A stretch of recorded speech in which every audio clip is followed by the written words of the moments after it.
give us about 10 seconds here, and then Mark, I'll leave it to you to begin. Very good. Thank you.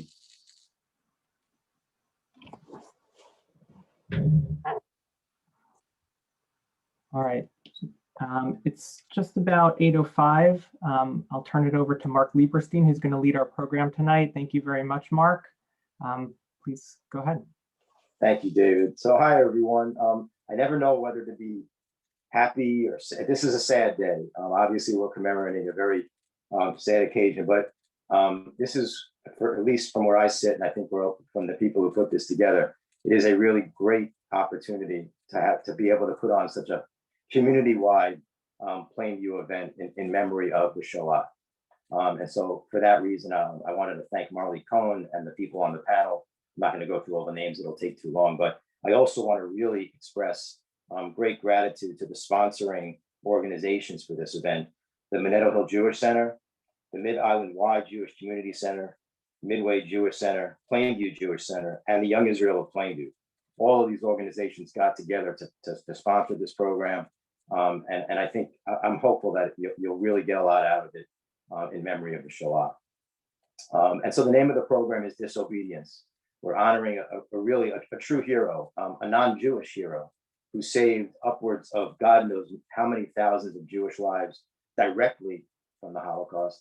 And God knows how many thousands of lives indirectly for the people who survived and who had children after that. And hopefully you've all had a chance to watch the movie Disobedience. If you haven't, you should have gotten a link. That link will be open to you for the entire weekend. So if you haven't had a chance to watch the film, please watch it. I think you'll enjoy it. Before we get into the film and before we get into the panel, we are going to do a short little ceremony in honor of the Shoah and those who perished. And we're first going to say a few prayers. Rabbi Joel Levinson, Rabbi Weissman, and Rabbi Neil Schumann will be saying 3 prayers, and then we'll do a short candle lighting ceremony. So please give your attention. I think Rabbi Joel Levinson is going to go first. So Rabbi Levinson, please take it away. Thank you so much. On this Yom Hashoah, Holocaust Memorial Day, I not only mourn all those murdered by the Nazis, but remember those survivors who died in the last year during this COVID pandemic. Funerals that should have had hundreds in attendance accompanying them on their final journey were replaced with Zoom windows and the masked bare minimum at graveside. These losses were tragedies on top of tragedies on top of tragedies. May God comfort all of these families and hold the departed souls in an eternal embrace. And now, no matter where you are, if you're comfortably able, we ask that you please rise for Yizkor, for martyrs and the 6 million.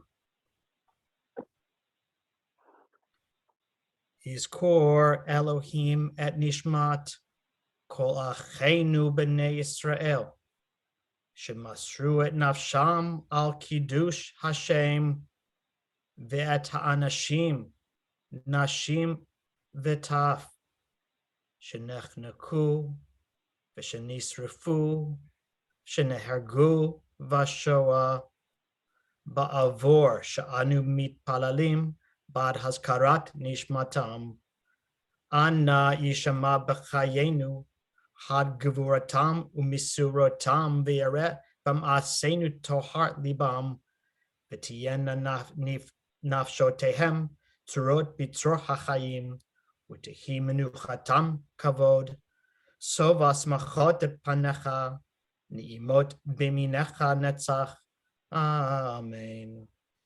May God remember the souls of the martyrs of our people who gave their lives for the sanctification of God's name, and the men, women, and children who were slaughtered, burned, and killed in the Holocaust and the Shoah. In their memories, we pray. May our lives reflect a measure of their bravery, dedication, and purity of soul. May their souls be bound up in the bond of life. May they be remembered with honor. May they rest in peace at your right hand forever. Amen.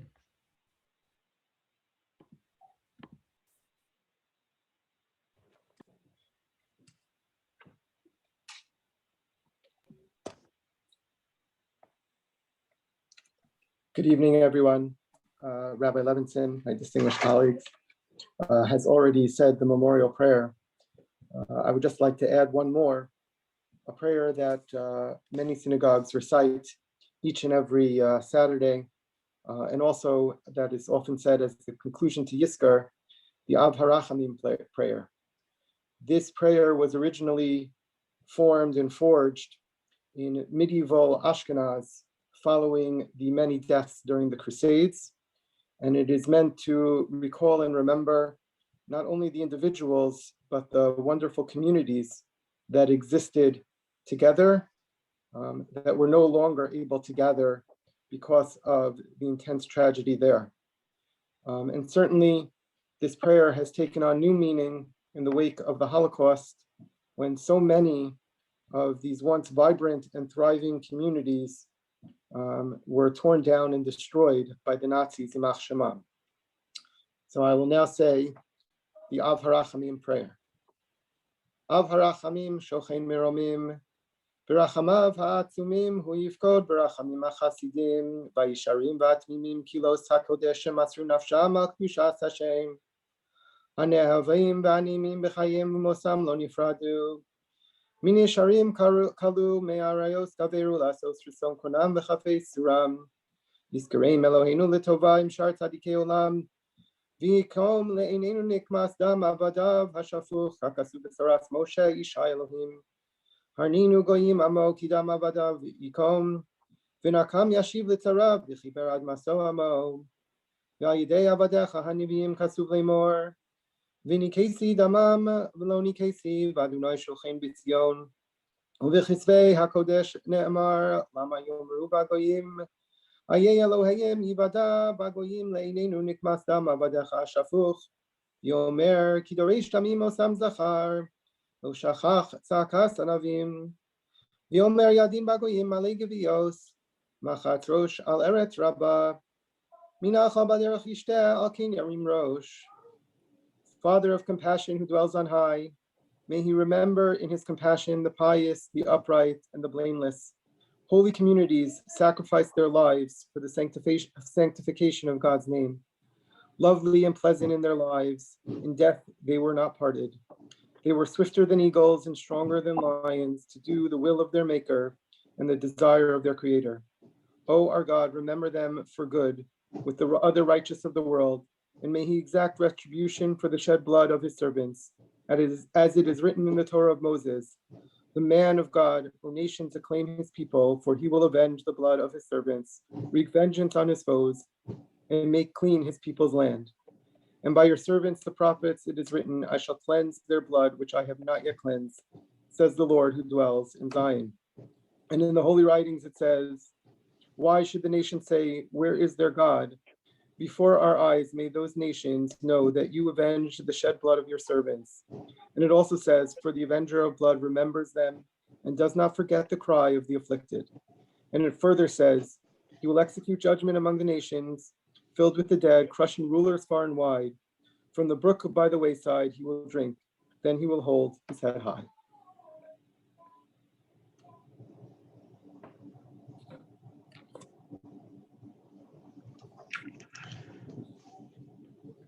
I'm going to recite, hi, good evening, everyone. I'm Rabbi Neil Schumann from the Neder Hill Jewish Center. I'm going to be reciting a Kaddish, the Holocaust Kaddish that also mentions the names of all the concentration camps where Jews were destroyed, where their lives were lost. And so we will mention, Kaddish for these souls. But tonight, which is dedicated to the honor of Sousa Mendes, I was thinking, if you've seen the film, and if you haven't seen it, you really need to watch it in its full. How inspiring, how these people really gave up their lives to allow other people to live. And I think we should not only have in mind the Jews that passed away, the 6 million, but also let's have in mind when we say this Kaddish, an aliyas neshama, an elevation of the soul for Zelsa Mendez and Rollenberg and all the others that risked their lives to save Jews during this period. Yitkadal, Yitkadash, Shmei Rabbah, Honor. Bialma Divara Kirute, Abiyar, Yamlich Malchute, Maidanek. Bechayechon, Viomechon, Chayedakol Beit Yisrael, Birkenau, Kavna, Ba'agala, Vizman Kariv, Janowska, Bimaru, Amen. Yehi Shmei Rabba Mevorach Le'olam Omei Almaya. Yiparach V'yishtabach, Terenstad. Yipahar V'yiromam, Buchenwald. Yitnaseh V'yithadar, Treblinka. Yit'aleh V'yithalal, Vilna. Shmei Kudisha, Berechu, Bergen, Belsen. Leila, Mauthausen. Mikol, Birchata, V'shirata, Dachau. Tushbechata, V'nechamata, Minsk. Damiran Bialma, Warsaw. Bimaru, Amen. Yehi Shalom Araba Min Shemaya, V'chaim Aleinu, V'al Kol Yisrael, Bimaru, Amen.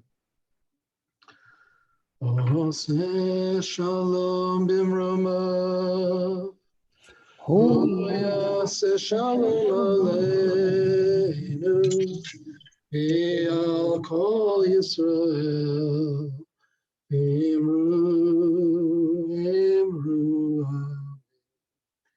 Yaseh Shalom, Yaseh Shalom, Shalom Aleinu, V'al Kol Yoshetevel. Yaseh Shalom, Yaseh Shalom, Shalom Aleinu, V'al Kol Yisrael. Bimaru, Amen. Thank you very much, Rabbi Levinson, Rabbi Weissman, and Rabbi Schumann. Now we're going to move to a candle lighting ceremony from some of the members in the Plainview community. I'll read off their names and they'll go consecutively. Felicia Scheinberg from Minnetonka Jewish Center, Norman Weingart from Midway Jewish Center, Mid-Island YJCC, Tara Marzouk from the Young Israel of Plainview, and Monique Rubens-Crone from our partnering organization, the Salsa Mendez Foundation. Mm-hmm.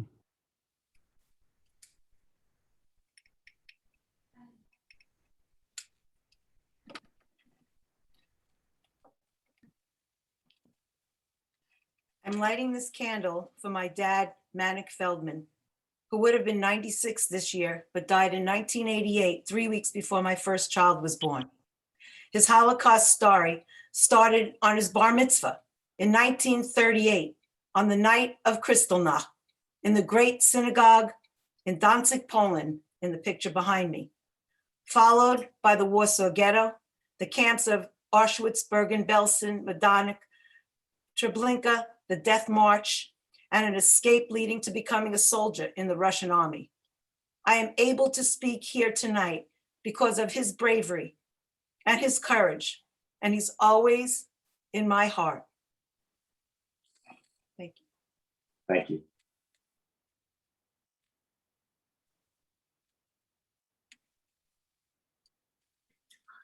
Am I on now? Mhm.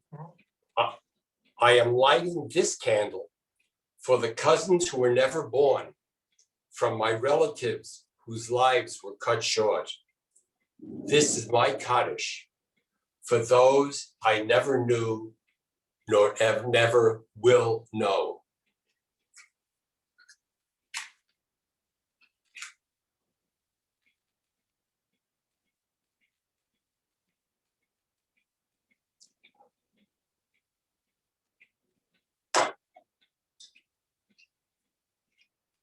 Thank you.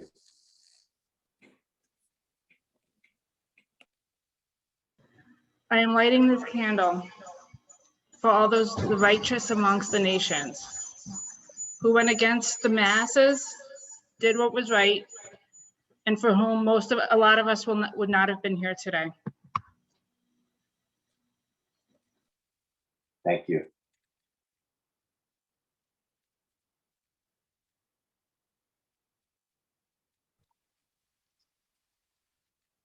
I am lighting this candle on behalf of the Sousa Mendez Foundation. We mourn and honor the 6 million Jews who perished in the Holocaust, including the Sousa Mendez, the relatives of the Sousa Mendez visa recipients who were not able to escape the Nazi war machine.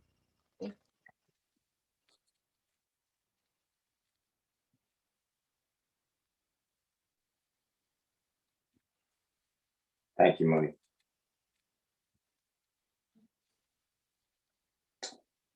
Well, thank you very much to our participants for the prayer reading and for the candle lighting.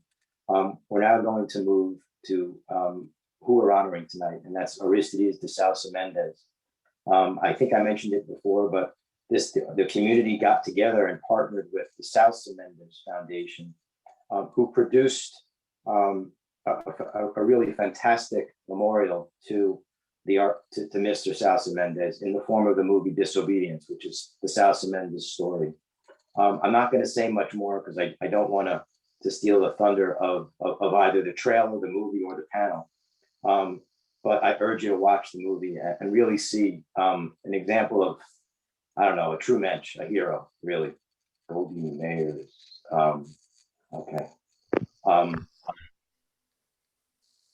We're going to show a trailer, which is about 4 minutes and change, and then we'll introduce the panel to discuss the film and to allow questions.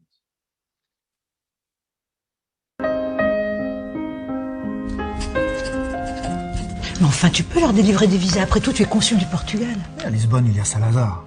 Il nous impose de ne les délivrer qu'au compte-gouttes. Je viens de recevoir ce document, circulaire 14 à l'intention de la mission diplomatique. Nous avons ordre de refuser l'entrée sur le sol portugais à toutes les personnes indésirables, aux étrangers de nationalité indéfinie, aux Russes, aux Juifs déchus de leur nationalité. Ouais, en gros, plus personne n'a le droit d'entrer au Portugal. Je suis très heureux, monsieur le rabbin, de vous annoncer que nous avons réussi à convaincre Lisbonne. Voici votre passeport, votre visa. Vous pouvez partir. Mais nous ne partons pas. Vous voulez plus quitter la France? Pas tout seul, mon cher consul. Je ne peux pas partir tout seul en laissant les miens ici. Les Juifs, c'est comme les rats! Je ne supporte plus ce qui se passe dans ce pays que j'aime tant. Tu vois, tous ces malheureux, ils sont comme les barreaux d'une prison au-dessus d'enfermés. Et ils sont eux-mêmes enfermés. Seulement c'est moi qui suis leur geôlier. Angelina! Angelina!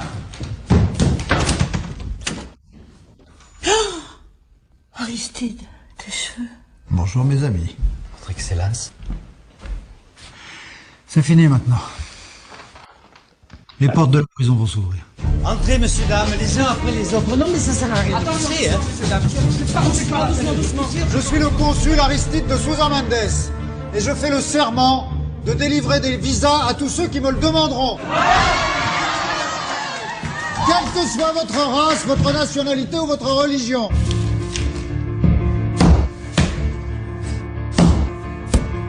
Faites savoir aux Espagnols que la signature du consul Sousa Mendez est désormais nulle et non avenue. Et neutralisez-le. Mendez, c'est peut-être un youpa. Oh, c'est un aristocrate, tout ce qu'il y a de plus catholique. Catholique ou pas, Salazar va lui faire la peau. Avant de boire aux bonnes nouvelles, vous avez vu le nouveau règlement?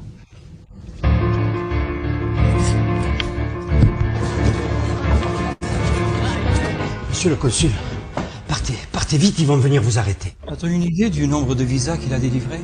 On n'a pas le chiffre exact, Excellence. Mais une trentaine de milliers semble probable. Monsieur, que puis-je faire pour vous? On vient voir le consul. Vous aviez rendez-vous? Et ça, tu connais? Il a dû sortir sans prévenir. Monsieur Sousa Mendez est très indépendant. Bonjour monsieur. Bonjour. Je suis Aristide de Sousa Mendez, le consul du Portugal à Bordeaux. On vous a prévenu de ma visite? Prévenu? On n'a même pas le téléphone ici. Venez! Venez, avancez!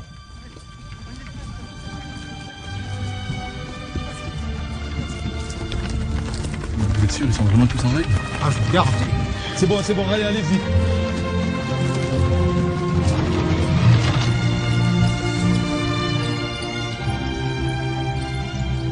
Le moment est venu de nous quitter. Je tenais à vous dire que j'étais fier pour mon pays d'avoir désobéi à vos côtés. Vous êtes un héros. Monsieur Célabra, pas de grands mots. Si Salazar vous entendait, vous me feriez mal voir. En tant que président du Conseil, chef des armées et des administrations, j'ordonne que le consul de première classe Aristide de Sousa Mendes soit radié à vie de la fonction publique de notre pays. Quoi qu'il arrive, tu seras toujours mon consul. Mon beau consul. Je suis fier de ce que j'ai fait. Et vous avez raison d'être fier. Voyez-vous, parmi les hommes, il y a des justes. Vous en faites partie, Aristide. Pour moi, Aristide de Sousa Mendes n'existe plus. En juin 1940, Aristide de Sousa Mendes, consul du Portugal à Bordeaux, sauva de l'Holocauste 38 000 réfugiés, dont 12 000 juifs. Cette action héroïque ruina sa carrière, brisa sa vie et celle de sa famille.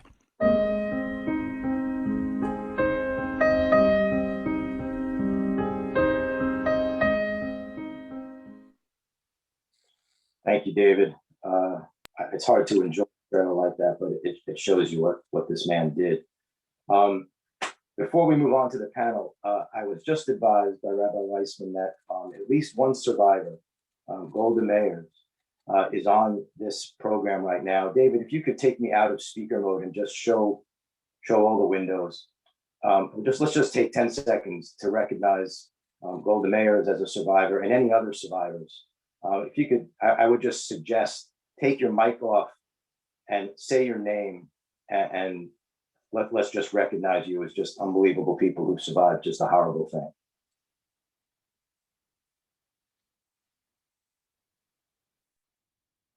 Say your name. Oh, Golda Meir. Thank you, Golda. Are there any other survivors on? We'd love to recognize you and honor you.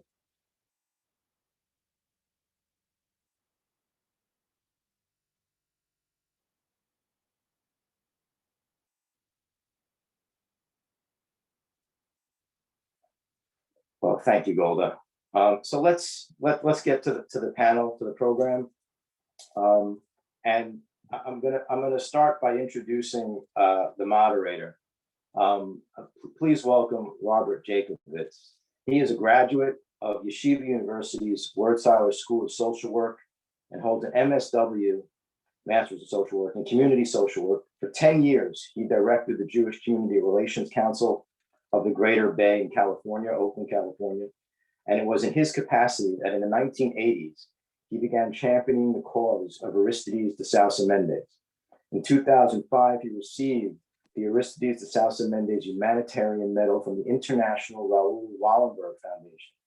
His paper, reinstating the name and honor of a Portuguese diplomat who rescued Jews during World War II, was published in the winter-spring 2008 issue of the Journal of Jewish Communal Service. And before I turn it over to Robert, who's going to moderate the panel tonight, I'm going to embarrass him a little bit because it's not often that I get to meet someone who I consider to be just a true hero.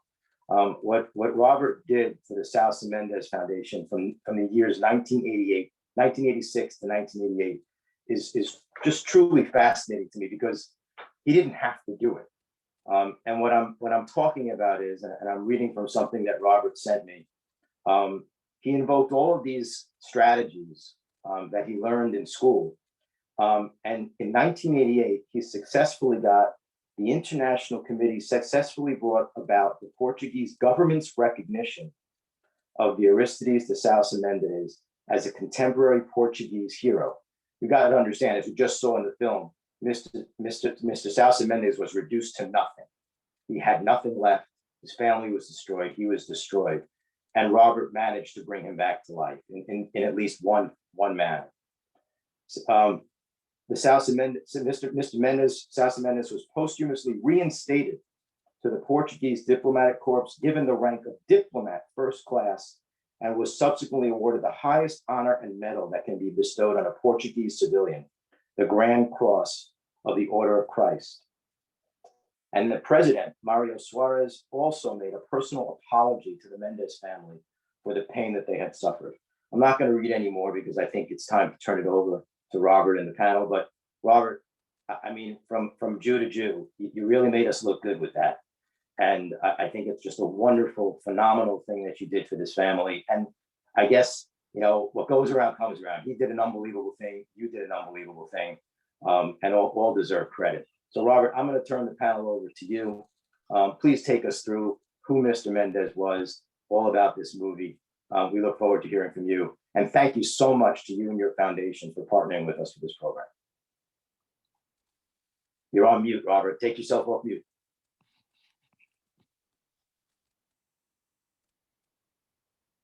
Thank you, Mark. You make me to appear to be a mensch, so I take that as a compliment. Thank you very much. And again, thank you for your kind words. And before I introduce our panelists, I would like to give a brief overview of the life of Aristides de Souza Mendes for contextual purposes and for those of you who have not yet viewed the docudrama.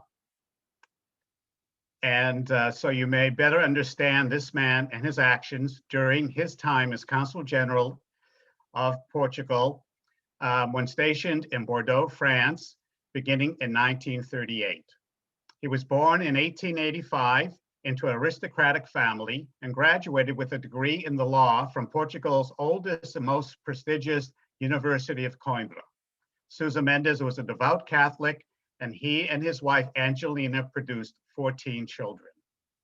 And not to, again, I just need to reiterate again some of the really basic facts. In 1940, when in Bordeaux, and after meeting with and conferring with the Polish Rabbi Chaim Kruger at the consulate, Sousa Mendes in June defies the orders contained in Circular 14 of the dictator president Antonio de Oliveira Salazar by issuing visas and passports the days of June 12th through the 23rd to a number of refugees fleeing Nazi Germany. These were political undesirables, and of course, Jews were on the list. Issued on 11 November 1939, Circular 14 was sent to all Portuguese consuls throughout Europe, stating the categories of war refugees whom the PVDE, the Portuguese secret police, considered to be, quote, inconvenient and dangerous, end of quote, to Portugal, and not be issued to visas, and Jews were on that list, obviously. Estimates are that he issues upwards to 30,000 visas, including an estimated 10,000 to Jews. For this activity, Sousa Mendes was punished by the Salazar regime, being removed from the Foreign Service to die penniless, in anonymity, and in disgrace. In 2010, the Sousa Mendes Foundation was founded by his family, visa recipients, and children and grandchildren of recipients to share his selfless acts with the world. I'm pleased joining me tonight are three descendants of Sousa Mendes visa recipients. Monique Rubens Krohn, Vice President of the Sousa Mendes Foundation, whose family fled from France. Atara Mannheim Mazouk, a member of Young Israel of Plainview, as I understand, whose family fled first from Poland and then Belgium, and Leah Rosenfeld Sills, immediate past president of the foundation, whose family also fled from Poland. And Leah would like to share with you as well that family members were also rescued by the Japanese Consul General in Kovo, Lithuania, Shuni Sugihara. So she has the distinct honor, I'd say, of having her family rescued by two separate righteous among the nations. Leah will begin, then Atara and Monique. After the presentation, there will be time for questions and answers, and please submit them via the chat icon at the bottom of the Zoom page. And please remember to continue to mute yourself as well. Thank you. And Leah, Take it away. Thank you so much, Robert and Mark and all of the rabbis. I'm going to share my screen now. Here we go.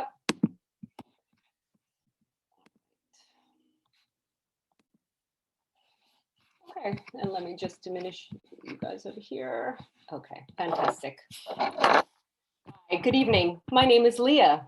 Thank you so much for hosting me on this important event tonight. I live in New Rochelle and I'm a retired librarian.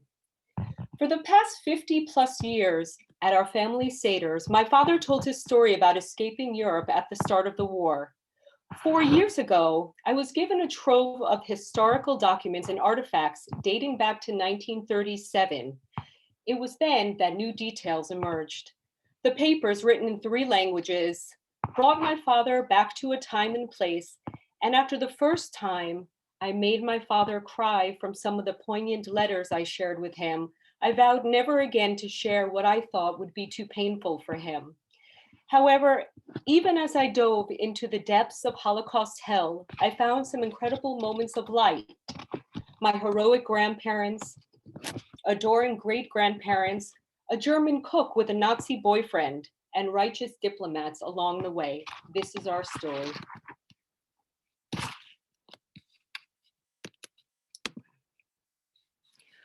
The Rosenfeld family story begins in Łódź, Poland, with the life of a velvet ribbon manufacturer, my grandfather, named Abraham. Every summer, he would travel to the West and meet with buyers. This is his factory in the back. Here is his photo. However, in the summer of 1939, as he sat with my grandmother, he told her that he didn't want to go on his annual sales trip. He was very worried about what he was seeing in Poland and the news that he heard coming out of Germany. My grandmother, pictured here with my dad, said, "Of course you have to go. Don't worry, if anything happens, you will get us out." Well, September 1st, my father said that the Germans walked into Poland and the Poles and ethnic Germans welcomed them with open arms. Łódź, his city, went down without a shot being fired. On September 1st, my grandparents were on the phone together and the lines were cut. Soon thereafter, a knock came at the door and my grandma Jenny and my father were tossed from their apartment on Kopernika 18, and they fled to my grandma's parents' home on Wilczanska 73. My grandfather, stranded in Belgium, could not return.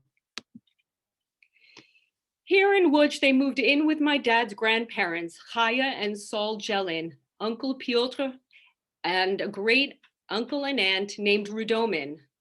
This was home where they ran their freight forwarding business from. The family names, J&R, Jelin and Rudomin, are on the gates. This is the home where my father played trains with his uncle Piotr.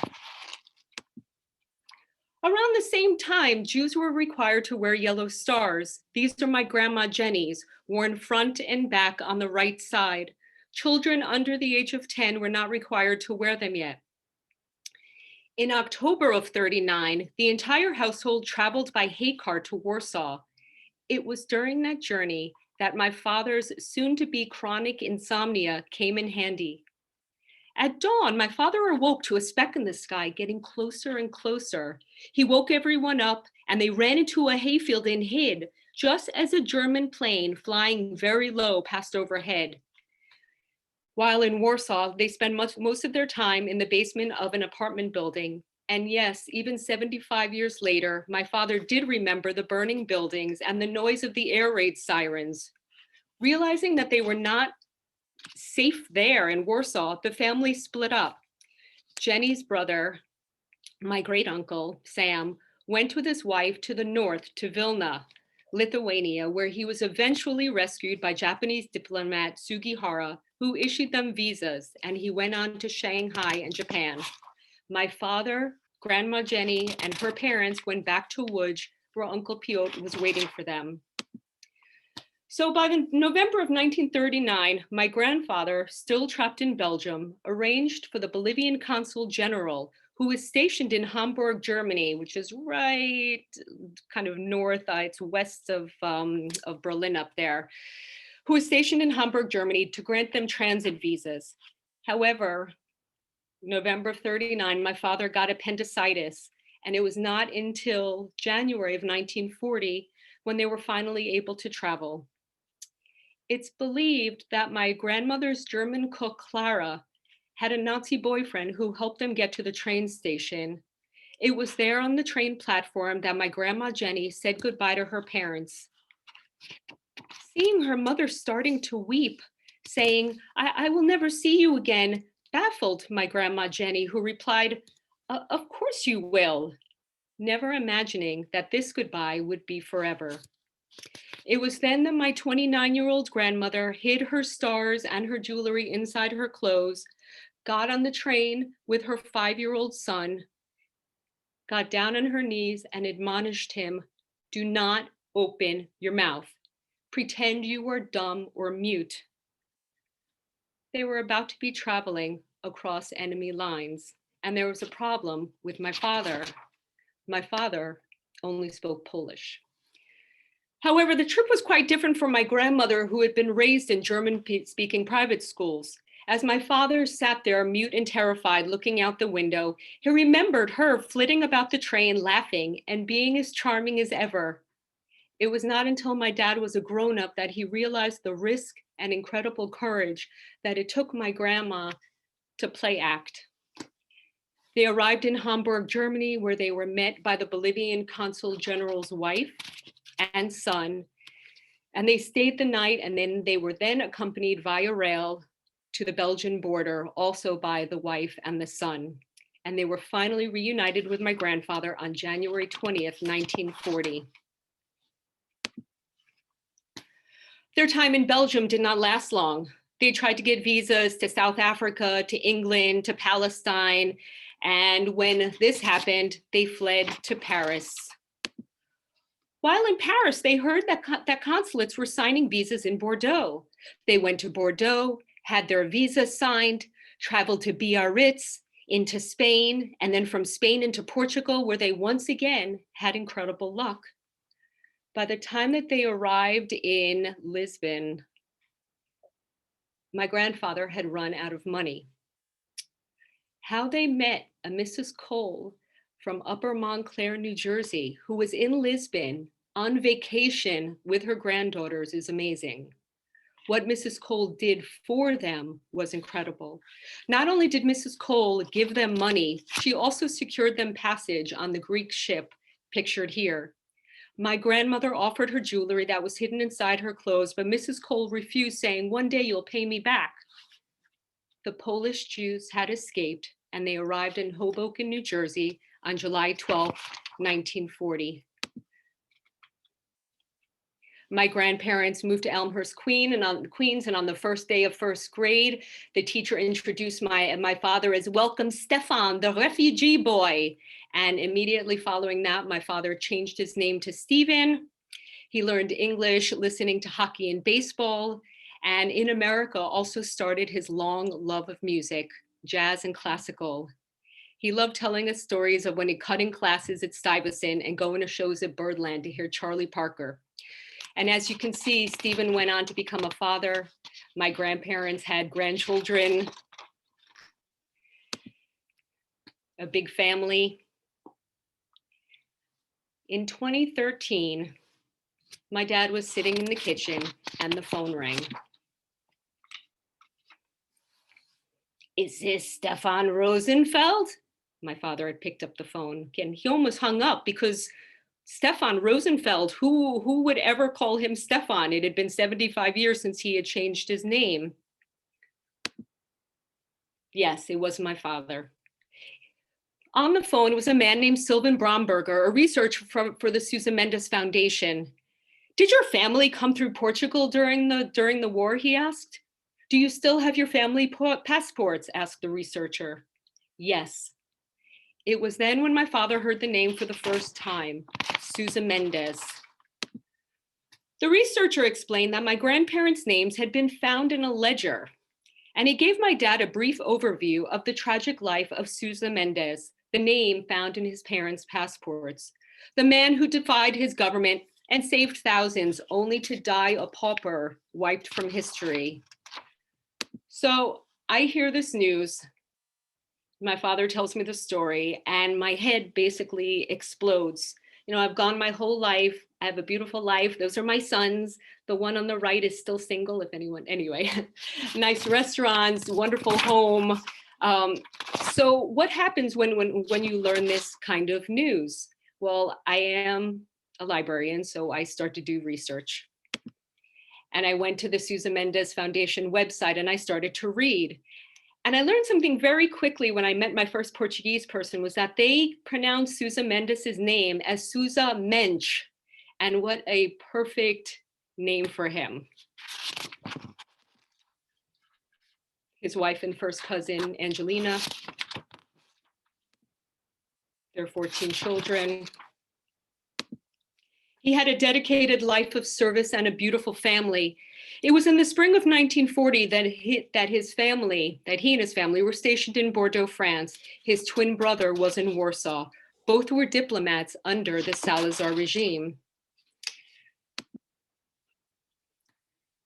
In Portugal, in those days, it was unthinkable for a diplomatic official to disobey clear-cut instructions and get away with it. Salazar himself had made it clear through Circular 14 that no transit visas were to be given to Jews.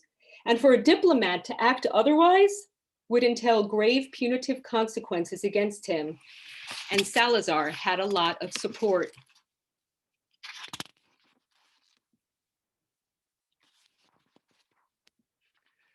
But this was the scene in June of 1940, and it was in this crowd of people where Sousa Mendes met Rabbi Kruger during his nightly rounds of places where the refugees were gathered. He invited the rabbi to the consulate and listened as Rabbi Kruger told the story of how his family had fled from Belgium at the start of the German invasion, and they were now stranded in Bordeaux, together with thousands of Jewish refugees. Sousa Mendes invited the rabbi and his children into his home and offered them transit visas, but the rabbi turned him down and said, "There was only one avenue of rescue," said the rabbi, "to give all of us visas to Portugal." Well, it presented Mendes with a moral challenge that entailed grave consequences. Issuing visas to hundreds or even thousands was a transgression that would not be ignored by Lisbon, unlike the small number of individual visas that he had given earlier, like to my grandparents.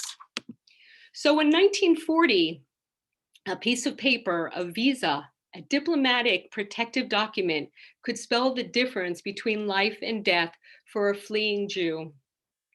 Some of the diplomats posted to various European capitals understood this well, and some took note of what their conscience dictated in an effort to save innocent lives, and in spite of immigration regulations that restricted their scope of operation. For example, Sugihara, who saved my great uncle. Sousa Mendes's only weapon was his signature. So, and if you watch the movie or when you see the movie, this is where he retreats to his room and he ponders his faith and his fate of the refugees who have shown up on his doorstep, literally. And he starts signing visas. In late June of 1940, when it was reported that the Portuguese consulate in Bayonne, France had stopped issuing visas, Mendes went there and he set up his own assembly line. And then when the Spanish border guards started refusing entrance to the refugees, he accompanied the entire group to a lesser known spot where the border guards did not have access to telephones. Well, he was punished for his actions.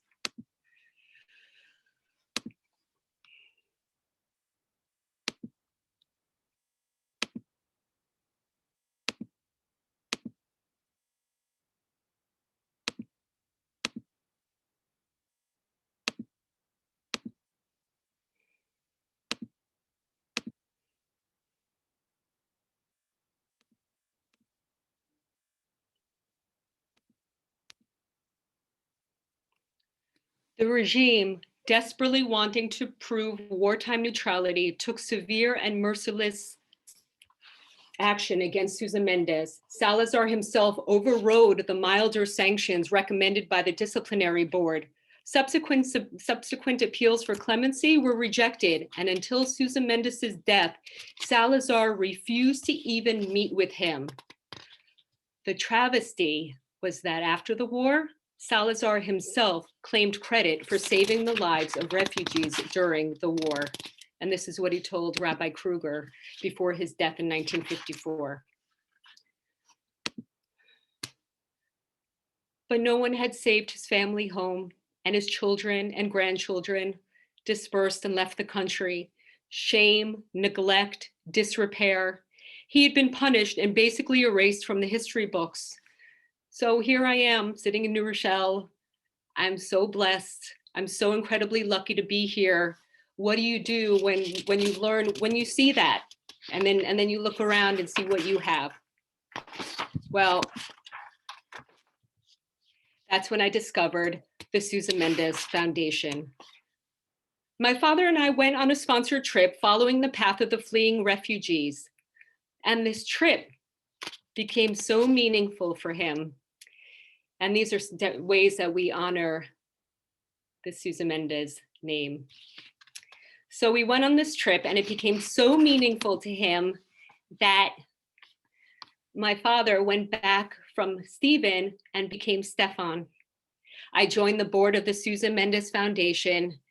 But even with this joy and appreciation of life that I feel, I'm also completely pained by the past.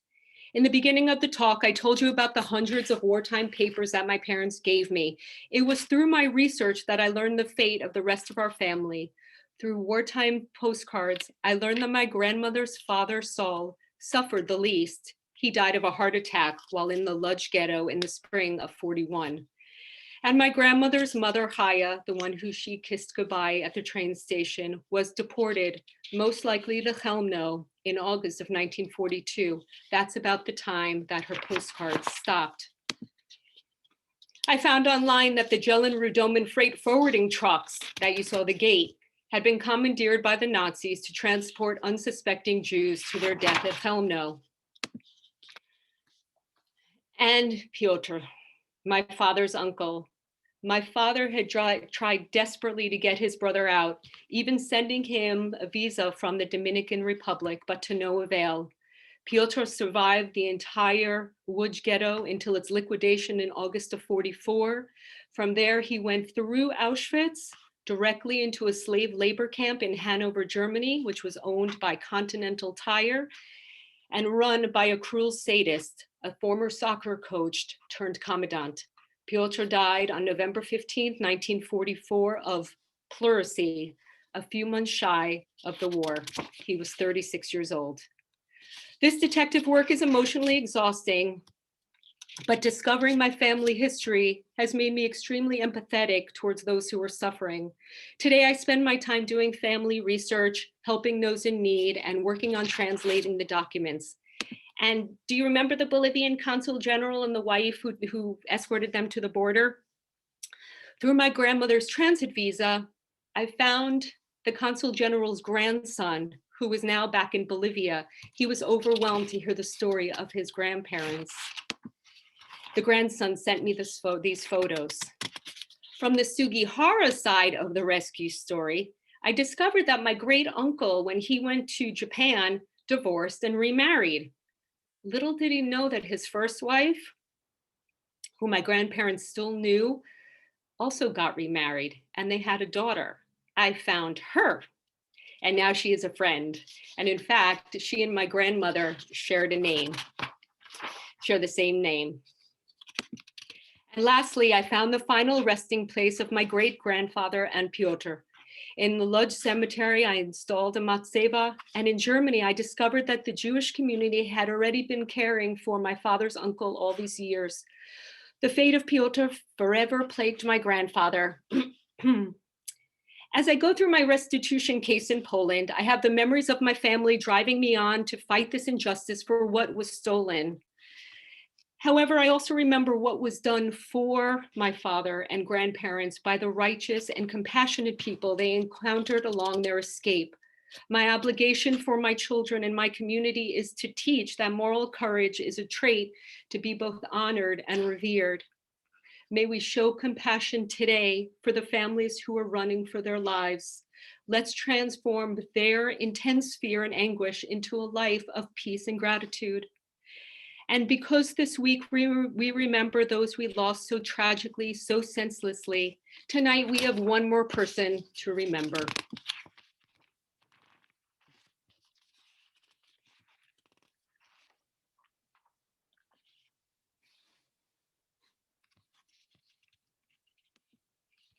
If you save a life, then you are saving a world. When we hear that, please think of Susan Mendez and Sugihara. My name is Leah Rosenfeld Sills, and thank you for listening. Good night.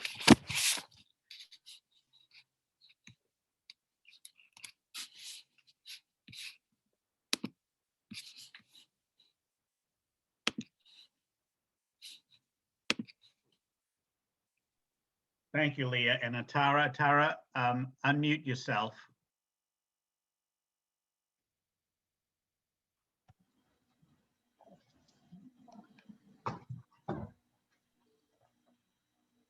Thank you, Robert. My name is Tara Mannheim-Marzouk. I am a Plainview resident. I'm a member of the Young Vigil of Plainview. This story is a long time coming. This is the first public relegation of the story. I'm probably the largest audience. My grandfather, Harry Mannheim, never liked to speak about what he went through. And it took many years for us as a family to get that information.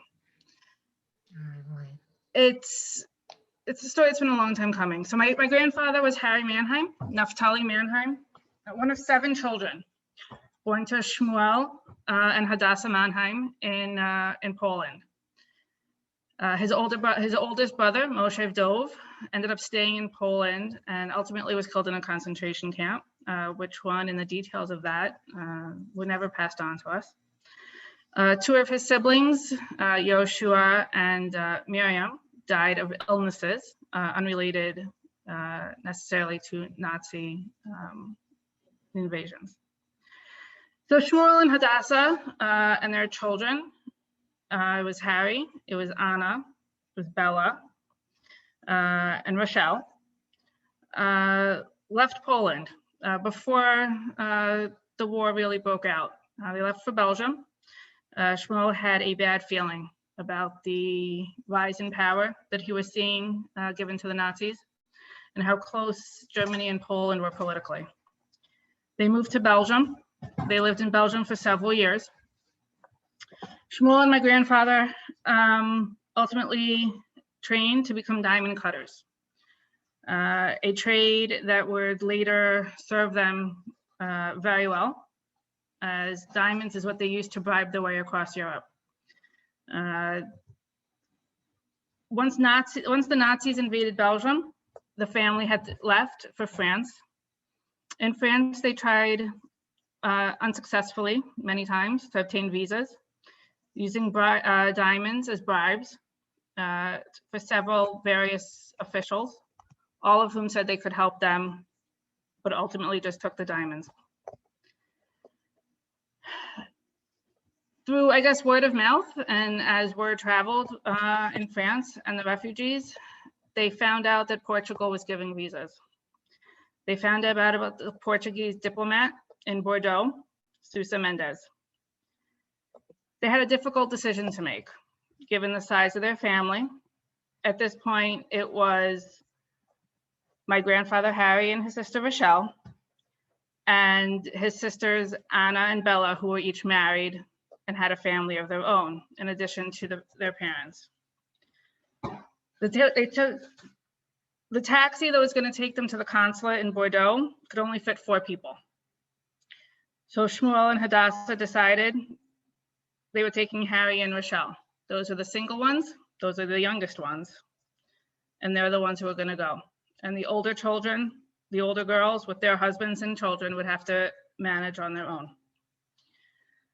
As a interesting side note, Susa Mendez separately issued visas as well to Anna and her husband, and that is the Remalt family that is listed as visa recipients, and who I know some of the descendants are involved with the foundation as well.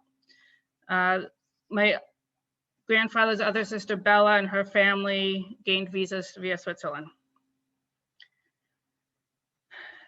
Visas were given to Shmuel, Hadassah, Harry, or Naphtali, and Rochelle. They left France. They went through Spain. They were not harassed in Spain. They were able to pass freely through Spain. And they ended up settling in Portugal in a city called Coria. They lived there for about 2 years. As a humorous side story, there is a family somewhere out there in the world speaking Yiddish when they think they're speaking French, because Hadassah gained employment as a French teacher. Problem is, Hadassah didn't speak French, so she therefore taught that family Yiddish. But that is how they made their money. That is how they, amongst other ways, survived for the 2 years before they left Lisbon in 1941, bound for Ellis Island in New York. They set sail, as from the documents that we have, on the Nyasa ship. Not sure if I'm pronouncing that correctly. My grandfather, Harry, ultimately met and married another survivor, Lily Burlow. They had 3 children, 8 grandchildren, 23 great-grandchildren. My grandfather died in 2014 at the age of 102. One man,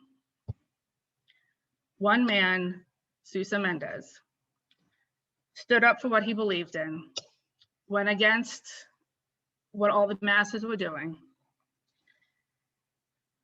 didn't listen to other people's opinions. He is why I am here today. He is why my family is here today. And he impacted the life of so many. On behalf of the extended Mannheim family, I say thank you to the extended family of Sousa Mendez for giving us our life, for teaching us what the right thing to do, and for allowing us to be here tonight. Thank you. Thank you, Atara. That was quite a sharing experience. Monique, will you tell us your family experience, please? And unmute yourself. Yep. Okay. Unmuted Good. I am. Okay. So my name is Monique Rubens Crone. I want to thank the Mid-Island YJCC and as well as the synagogues who were kind enough to invite me and other members of the Sousa Mendez Foundation to share our stories. So I'm going to try and share my screen. Here we go. And unfortunately, okay. And now I just have to minimize. Okay, good. So my family's story is really 2 families, the Blums and the Hartogs. These are my grandparents, Miriam and George Blum. Miriam was American and George was Belgian, but they actually lived in Paris in 1940. They had my daughter, Denise Blum, and here is a picture of her May 19th, 1940, which, as you'll see, was a very important date for her. Georges had one brother named Léon, and he married Lucienne Kleinberg. And as you can see, my mom and her brother Jacques were at the wedding, and Jacques at the time of the war was in the United States. Lucienne had a sister named Alice Hartog. Here she is with my great uncle Paul, who lived in Paris. And Alice's husband was named Ernest, and here he is with my grandmother Miriam. Finally, we have Jeanne Kleinberg, Lucienne's mother, and Lucienne and Léon's daughter, Françoise, who, if you can figure out through the family tree, is actually my mom's first cousin. On May 10th, the Nazis invade the Netherlands and Belgium. That day, the Léon Blums, the Hartogs, and Madame Kleinberg were in Brussels. The George Blums were in Paris. Léon had stayed in Brussels because he was sure that Hitler was just a blowhard and war would never come. But my grandfather thought very differently. And since 1937, he had been gathering documents such as that which proved my mother's Parisian birth, just in case they had to leave Paris quickly. So when the Nazis invaded Belgium, the Belgian part of the family, which would be again Léon, Lucienne, and Françoise, the Hartogs, Alice and Ernest, and Lucienne's mother, Jeanne Kleinberg, as well as the Brazilian consul and his wife, drive up in a caravan to Paris to meet my grandparents and my mother. The ride, which normally took 3 hours, took 48. From there, they decided that the women should travel on to the resort town of Le Pilat, where they had vacationed in times past. My mother wrote, the women had a very hard time reaching Le Pilat. Gas was hard to find. Cars and horse wagons with mattresses and all family belongings were all over the road. Various villages were out of food. Lodgings couldn't be found.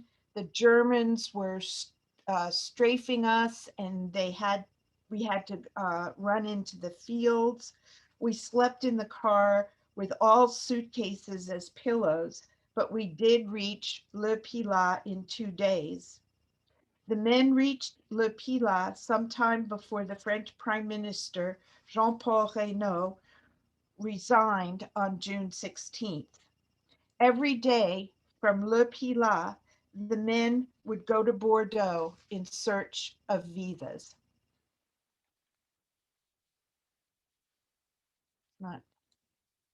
Here's Le Pilat, Paris.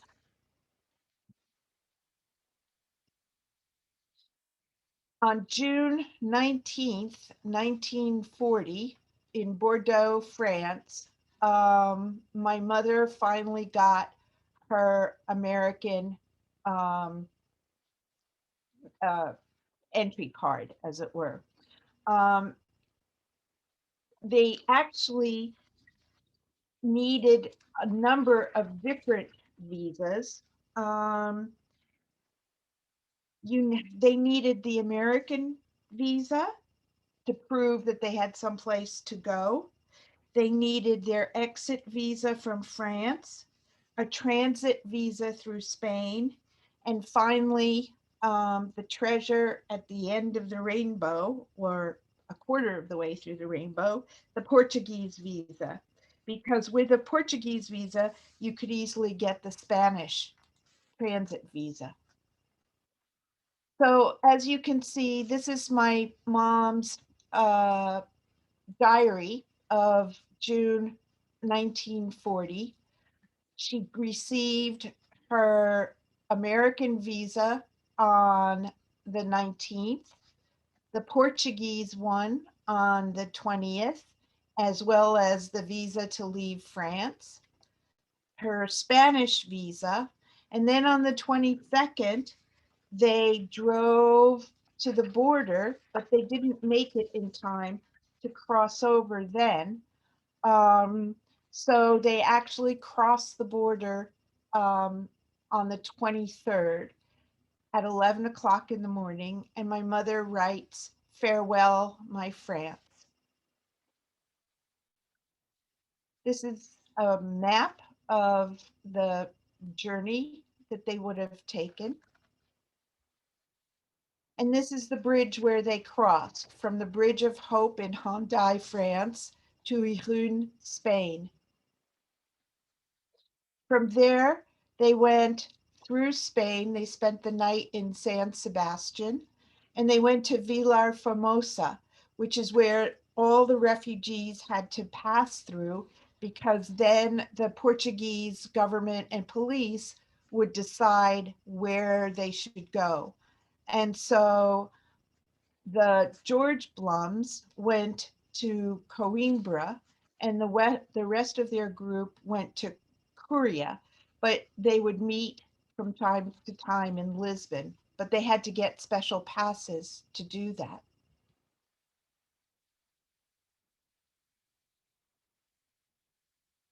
And why am I not having? So this is, oh, Christmas. I knew this was going to happen. Sorry about this.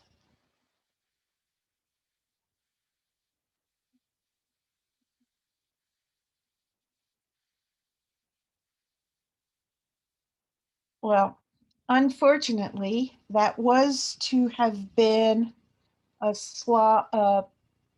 an interview that my mom did with the foundation.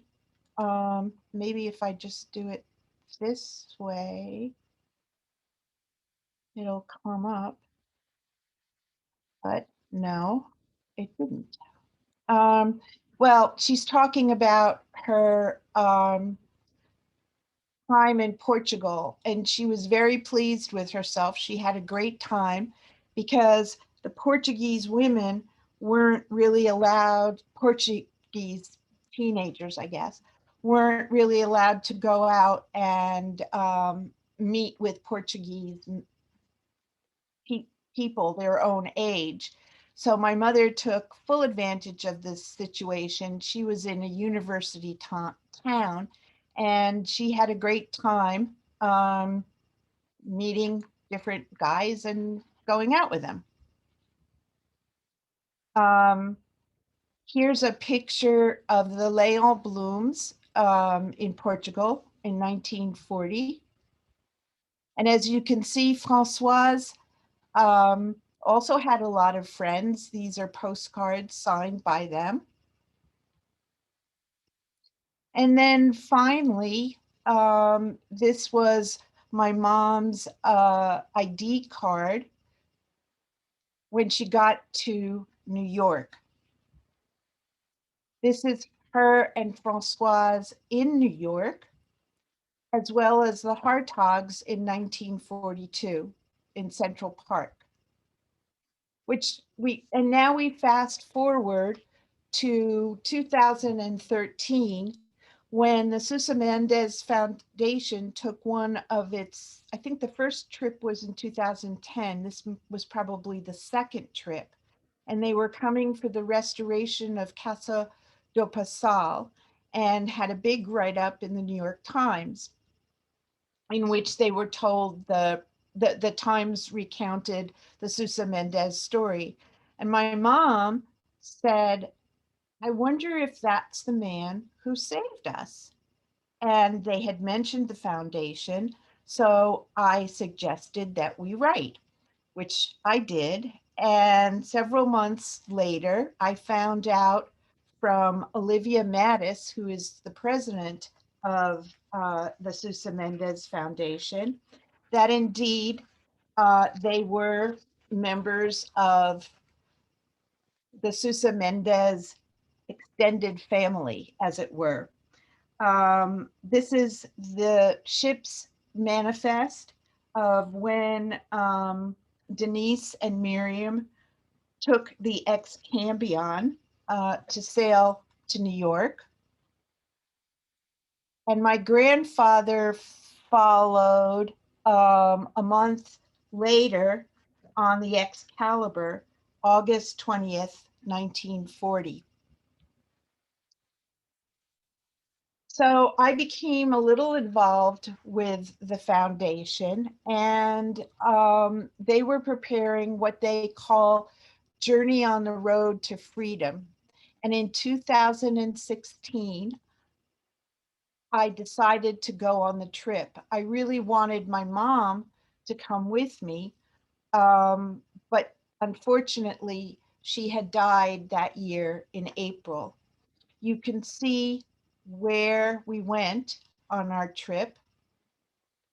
And sometimes this part of the trip varies according to the different participants, visa recipient families, descendants.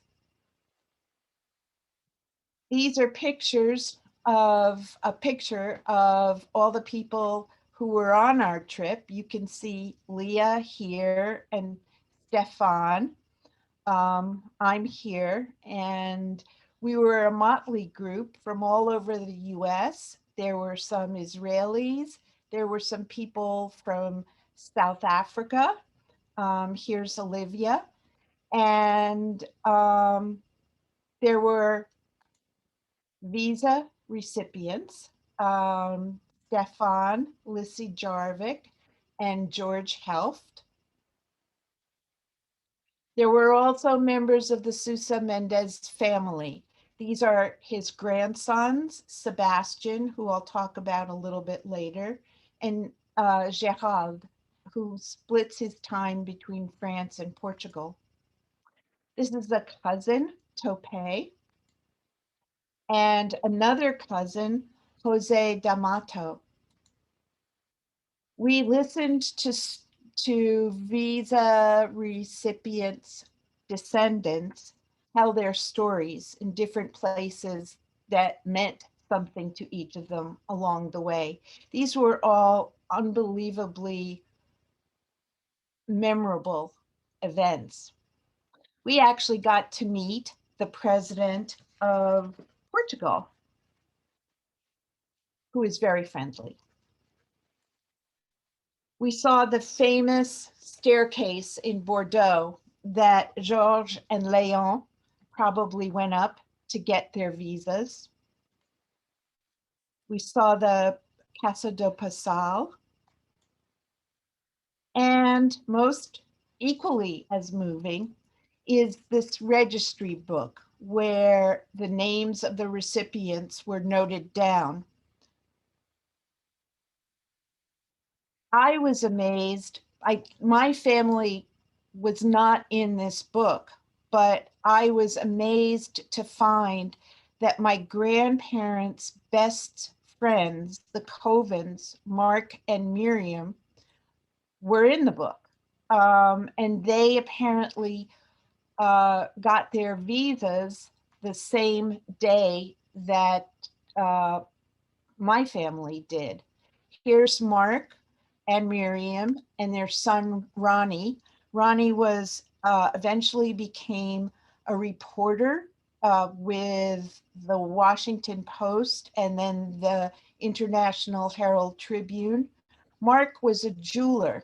I knew this family very well because they would come out to New Jersey to visit my parents, and my grandparents would come along as well. And so every time I give a presentation like this, I'm always sure to wear a piece of Mark's jewelry, which I'm blessed to have a number of those pieces. I spoke to Mark's granddaughter, Michelle, and we were wondering why both my family wasn't in that registry book. And Olivia suggested that perhaps they were in a second registry book that was open the same day, but now is somewhere in the National Archives. No one's been able to find it. Another part of the trip that was very moving was when we went to Vilar Formosa and found that they had erected plaques with the names of all the families on our trip. And you can see me here, and here are my family's names. So what did I learn from this incredible journey? I learned that much of life is about preparation, but some of it is just pure dumb luck. And I would remind you of the Rosenfeld's story about meeting Mrs. Cole and how she was so generous to them. But you never knew. And sometimes it was a risky proposition to put your faith in someone. I learned that you need to display moral courage and that you don't have to be a Sousa Mendez who saved thousands of lives. You can be a parent who stands up against racism in their community, or a school kid who stands up for the child being bullied in school. I learned that history repeats itself, especially when it comes to refugees. And finally, I learned that it's really important to ask about your family's stories, to learn them, and really importantly, pass them on. Going fast forward to 2010, this is my mom with her cousin Françoise in Brussels. This was my mom at her 90th birthday. There's me and my husband and our two children, Alex and Megan. And this past COVID year, we were very lucky to gain two new members of our family. Megan married Graham from Scotland, and Alex married Ali, who was from California. Françoise was an only child. She gave birth to 3 children and then 12 grandchildren. Every Wednesday, she would look after all the kids and grandchildren. She now has, I think, I keep losing count, a lot of great grandchildren. She still looks after them from time to time. And I last count, I think they were up to 27. You've heard a lot about Sousa Mendez. I'm going to talk very briefly about the foundation. Our mission is to honor Sousa Mendez's actions and educate the world about his heroism. So we videotape interviews with recipients. We have exhibits about Sousa Mendez. We carry on the journey on the Road to Freedom trips. The next one is coming up in 22. We have speakers bureaus where we do presentations such as today. We help to restore Casa de Pasal into a museum. And we also have supported artworks about Sousa Mendez. And this is almost at the last, but it's actually one of the most important because at the end of this month, we have a video sculpture, a very beautiful, beautiful tribute that was actually envisioned by Sebastian Mendez, who was a sculptor. He always wanted to create a chandelier to honor his grandfather. And he thought about doing that because as a child, he had heard so many of the refugees who had been on the death marches talk about how they would look up at the stars and it would make them think of home and the light and the chandeliers in their home. So that exhibit is going to open up in a museum that's an old fort, and it used to be a prison to hold political prisoners. And so we're very excited about that. And if anybody wants to travel, it will be there until the end of October. We partner with other organizations to help commemorate Sousa Mendez, most recently a street sign in Jerusalem. And since during COVID, we show weekly films about rescue, resistance, and hope. And we have panel discussions about them. And they're really interesting. You can learn a lot. I would heartily suggest going to the Sousa Mendez website and learning more about them and signing up for a bunch of films. And finally, here, well, maybe this one would work. No, sorry. I was going to leave the last word to my mother, who. Actually, Monique, I'm gonna take over because I have it working. And I'm just gonna play it so that way we can get the last word in there. Oh, good.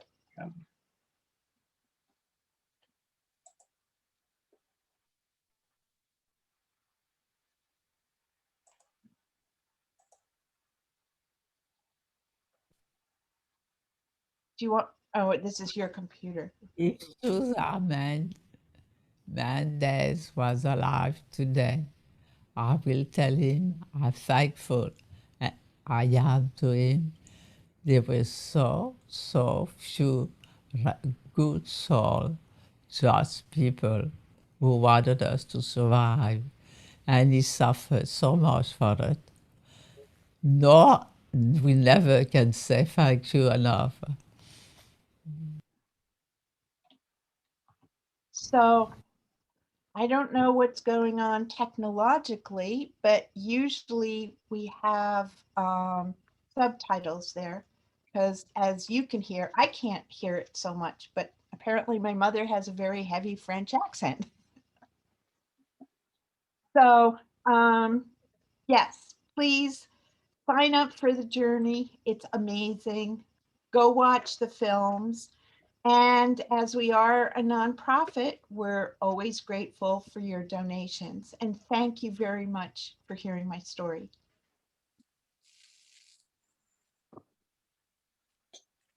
Robert, I don't know if you have any concluding words, but I don't know if there's that much to say.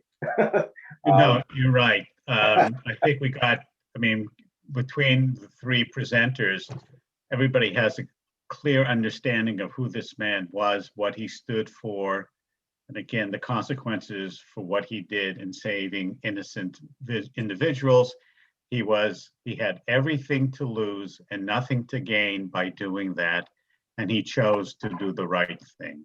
And that's all we can say about it. And that's why clearly those of us who are on the board and part of the organization are driven to have people know more about this gentleman and his sacrifice and how his children and his grandchildren continue to work for the world to know of him. And so that's our story. We love to have people talk to us and ask questions. Go ahead, Mark. By the way, audience, the people, you guys and gals are fantastic. I cannot believe how many people are still on. Right. I had well over, I think over 150 people. I think there are still over 100 people on. I know it's late. Right, 123 right now. So there we go. I've got a couple of questions. I had my own question, but I'm going to defer to the audience questions. Now I just have to make sure I can find them. So the first question comes from Nancy Wilder, who actually is a colleague of mine. She wrote, considering the fact that the Iberian Peninsula has so many Jews living there, do you think that the Inquisition resulted in the Sousa Mendez family leaving and eventually forgetting that they were Jews or Moranos? And Robert, this is something you told me about. Right. So there are a couple of things about that. One, Sousa Mendez, because the family names of Sousa and Mendez are old Sephardic names, Jewish names. And Susan Mendez would say to people, and he said it to, again, Rabbi Kruger and to others, that his family was of Jewish origin. And so he very clearly knew that, even though he was a devout Catholic. And that happens to a lot of the conversos, that they have nostalgic memories of their Jewish roots, but over the generations, they're now Catholics. And when there was an inquiry as to why Susan Mendez was severely punished by Salazar, some of the respondents said through this investigation, well, Susan Mendez was not really Portuguese. He was a Jew, and he was disobeying orders to save his fellow co-religionists, even though since the Inquisition, the family had been Catholic. So luckily, the name has now become, again, recognized, and we continue to work towards that goal throughout the world. That's great, and it's funny how our conversation is brought out by a question like that. The next I see Stu Fleissig, I hope I'm pronouncing that right, writes, and more of an observation, which I thought was very interesting. He writes, considering the number of lives saved and their progeny, it is astounding that the story of Sousa Mendez is so unknown. I actually felt the same way. One would think that the notoriety of Schindler's List would have opened the door to this exceptionally heroic figure. And it's now wonderful, and Stu writes, it is wonderful that he's finally being recognized. You know, it's interesting to me. It seems like Israel recognized Mr.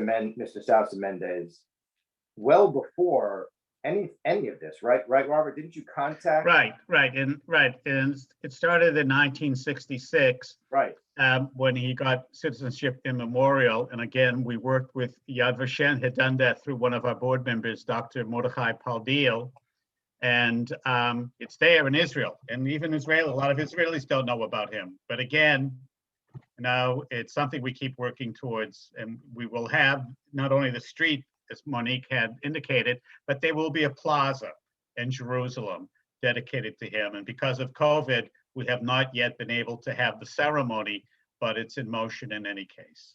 And I would say, Stu, we now have about 150 more people who know the story. That's right. So hopefully I'll spread the word. And I will tell you, I get emails from the foundation. I've donated to the foundation in the past. The programming they do, not just in connection with the Holocaust, but just in connection with Judaism too. It's really very, very well done. So, by all means, please visit the website, donate, participate in the programs. I think you'll get a lot out of it. There may have been one more question. Jeff Fine asked, how did this story come to light? I think I can talk. I can point to Robert. Robert Jacobitz really brought it to where it is today, I think. And really, I think the Sousa Mendez Foundation didn't exist before that, right, Robert? Right. It's the foundation is now 11 years old now. I started this in 1987 when I read a newspaper article in the Oakland Tribune, because I was responsible for the Shoah commemoration. I read a newspaper article where the son, John Paula Branches, described to the reporter of what he was trying to accomplish in having his father's name again come back to Portuguese history. I met with him, brought it to my board, and ostensibly with John Paul, which is again the youngest son of Sousa Mendez, and his wife and another individual, we created a paper organization. And we essentially cowered the Portuguese government to recognize him. And part of the luck was that there was a democratically elected president, Mario Soares, that was sympathetic to us. And he was the one that brought it forward within Portugal. And we had help again through Tony Coelho, who was again the whip of the house, that again worked with the foreign secretary of Portugal, who came for his foreign aid, essentially saying, I, Tony Coelho, as a Portuguese American, am embarrassed by the way that Portugal has not recognized this man. And so it was just all fortuitous. It was beshecht, as as they would say. It was, it happened. I put it together with help, and no one ever closed the door once they understood the story. And then I did my thing and went into retirement. And then the foundation was founded, and they brought me out of mothballs. And I've been working overtime ever since. And the president of the foundation is part of the audience today, Dr. Olivia Matis, who is both the granddaughter and the daughter of visa recipients. Yeah, no, I just saw, I didn't scroll the list of all the participants. I now see Olivia sent a little chat to everyone with a link. With the link, right. Thank you, Olivia. I don't see any more questions. I'll end with one point that I wanted to make. And I really would like to thank Atara Marzouk for bringing this whole story to light to the Young Israel of Plainview and to all the other organizations that are sponsoring today. It was really, she's the little sprout that came to us and said, hey, would you like to do a story about this? And I know I looked at her and said, who's that? and I'm a history buff. So it was really surprising to me to learn about this. And it's just amazing to hear from the foundation. And Leah, thank you so much. Monique, thank you so much. Wait. No, I guess I spoke too much, and we got another question. One more question. I think we'll leave it on this question. But again, Atara, thank you very much. Regarding the film, when Sousa Mendes' hair turned white, did that actually happen, as it is reminiscent of the Moses hair also turning white? Came down. That's the account that we have, that it happened. He went into one of the parlors, locked him there himself up for a couple of days, and went through great turbulence, and came out convinced that that was his calling, to essentially listen, because he listened to Rabbi Kruger, and he created this assembly line of his children and his council corps assistants to generate as many visas as they could for the amount of time he was able to do it. Man, I think on that note, unless anyone else has a question or comment, I think we can end the program. Great. Thank you. Good night, everybody. Thank you, everybody. Be well, and thank you, panelists. It's a delight to be with you. Foundation. Take care. Bye-bye. Thank you, everyone. Thank you for all your work on getting this ready for us.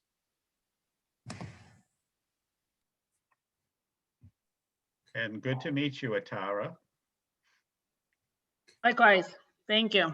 Thank you for letting me participate. Absolutely. Yasha Koach. Thank you.